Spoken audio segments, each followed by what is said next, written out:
Ef þú vilt eiga í samskiptum við döff manneskju, þá er mjög gott að kunna nokkra setningar. Núna ætla ég að sýna þér nokkra setningar. Þú reynir bara að muna þér.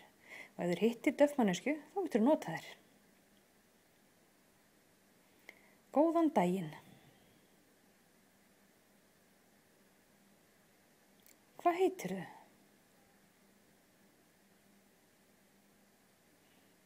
Ég heiti... Hvað segirðu gott? Allt fínt, fínt. Hvað ertu gömul? Ég er 25 ára. Við sjáumst á morgun. Góða helgi. Þannig var það. Ef þú hittir döff manneskju, þá skaltu ekkert vera feiminn. Bara láta vaða og nota þessar setningar.